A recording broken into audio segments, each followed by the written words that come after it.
Vendredi 13 septembre 2019, direction d'abord le Cameroun avec Mutation qui offre sa une à Pierre-Désiré Ngo. Aïdjo, Bia, la prison et moi. Une interview exclusive de l'ancien directeur général de la CNPS 5 ans après sa libération. Et puis avec Cameroun Tribune, la préparation au grand dialogue national. Ça s'active, titre le journal. Le premier ministre chef du gouvernement, Joseph Dione Ngouté, a continué les consultations hier en recevant les responsables du Social Democratic Front, alors que les soutiens à l'initiative du président de la République sont de plus en plus nombreux à s'exprimer. En manchette de Togo Matin ce jour, pénurie d'essence à Lomé et à l'intérieur du pays. Le gouvernement laisse parler la rumeur et la polémique à sa place. Actualité identique avec Liberté, fermeture de la frontière nigériane et pénurie de carburant au Togo. Les stations d'essence sont-elles aussi dans la contrebande, se demande le journal. En Côte d'Ivoire, avec le patriote Adama Bictogo face aux coordonnateurs généraux du RHDP hier. Et l'homme de dire, notre victoire en 2020 est évidente, elle ne souffrira d'aucune contestation. Le nouveau réveil lui fait état d'un grand rassemblement de l'opposition ce samedi au Parc des Sports. Tout sur l'organisation pacifique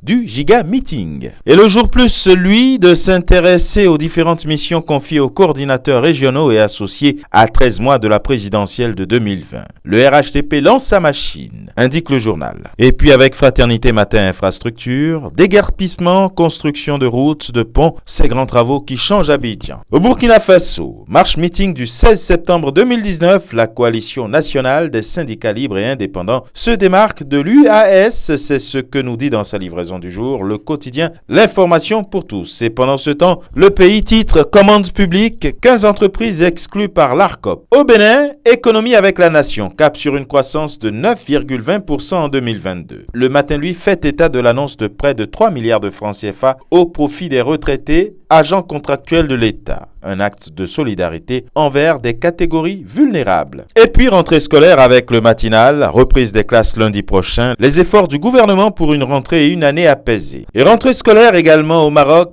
avec le quotidien Le Matin. Sa Majesté le Roi procède au lancement officiel de l'année pédagogique 2019-2020 et ce sera tout pour aujourd'hui. Excellent début de week-end, à la semaine prochaine.